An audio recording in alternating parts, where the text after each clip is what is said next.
Christmas and good morning. Welcome to Inside Tennessee. We appreciate you spending a few hours with us over the next, no, I'm kidding. It's just an hour, not even that. It's 30 minutes. I bet they'd stay with us if we why? said, hey, it's a two-hour marathon. We've got some presents for you, trust us, along with Ourselves. Susan Richardson-Williams, who's a Republican. That's Don Bosch. Merry He's Christmas. a Democrat. She Merry runs Christmas. her own PR firm. Wait, He runs I'm his not own. a Democrat. I'm a Democrat. He's You a- are. yes. That's what you said we out loud. don't want you. You're okay.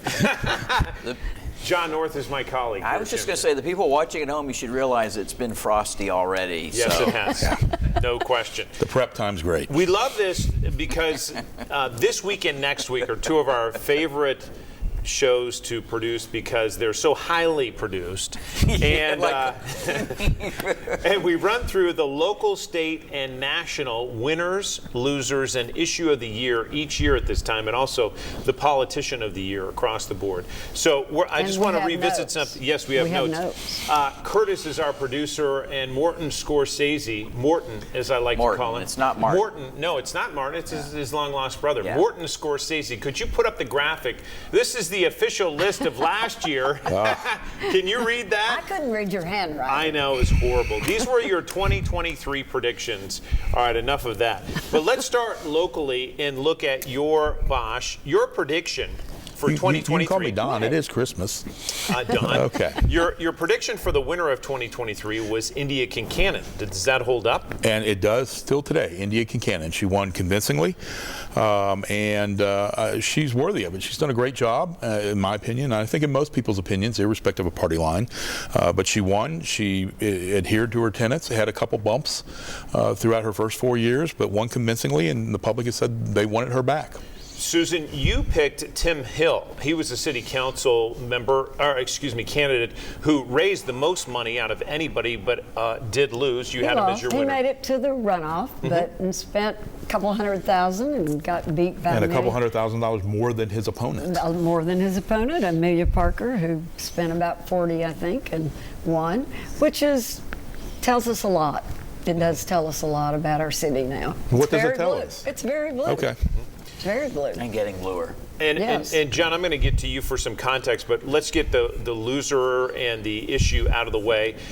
Susan, you had Janet Testerman and Lynn Fugit tied as your loser in 2023. Again, that was the prediction. Yeah. Janet Testerman opted not to run. Lynn Fugit did win. Lynn won, and hopefully she would have won had she had an opponent. You know, the Democrat that was going to run against her passed. That was going to be a really hard and a good race. It would have been a good race. So Lynn won sort of by default.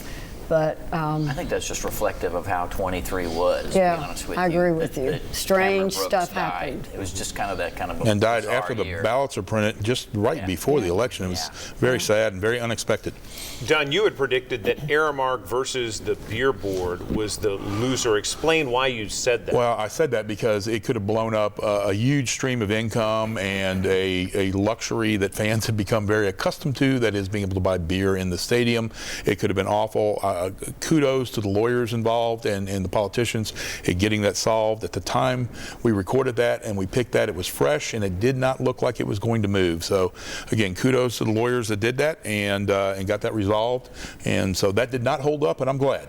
You also said that the issue of the year would be population growth and infrastructure of 2023. Yes. That seems to hold up for a lot of us, I would say. I certainly think so. And again, we just had Mayor Kincannon on just a little while back, and she said, you know, infrastructure, housing needs, all of those things hold up and really are one of the most important things that elected local officials can do to make our quality of life better. Susan, you said the issue would be traffic, and yes, we saw that time and time again, sort of on the infrastructure line. It is, and choice lanes have arisen as a positive in our state, where you're going to get the potential to take a choice of a lane at Knoxville. Pay a toll. The potential to pay a choice. But it's probably going to be many years before it gets to Knoxville, and Nashville will be first, and Knoxville is second, according to the plan at this time. I think the plan has us out. It may be 10 years before we see that lane. Yeah, I may not live to see a choice. Let's hope you do.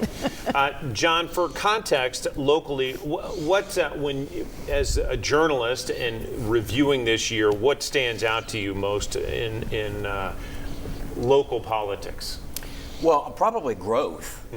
Sort of that touches some of the issues which we've just discussed, which I think is that in 2023 we woke up and realized that growth is happening all around us and it's affecting us in positive ways and in negative ways. I never before had I heard people gripe so much about traffic as I have in 2023, and people moving in.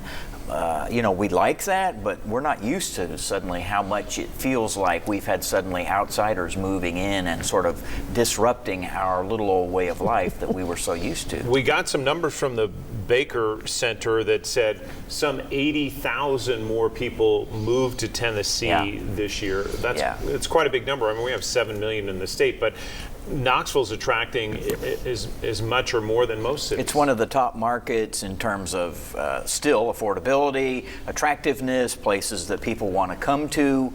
I used to think that was all fabulous. I don't feel so much that way anymore as somebody who would like. Well, when you look at the density increases in places like downtown, Hardin Valley, South Knoxville, that's where you're really seeing the growth, and I think that's where a lot of people are coming into. And it's just going to spread. It's going to get out, and it already is out into East Knox County and up north towards Halls and Karnes and up that way. It really, Farragut's always been popular to move to, and it's getting just that much more dense. But those areas over the last 10 years have really boomed in a way that kind of speaks to what John says, is that we don't have the infrastructure, and it makes it tough to. You used to go out, Ball Camp Pike and Oak Ridge Highway, and you might be lucky to see another car coming the other way. Now it's stoplights every half a mile.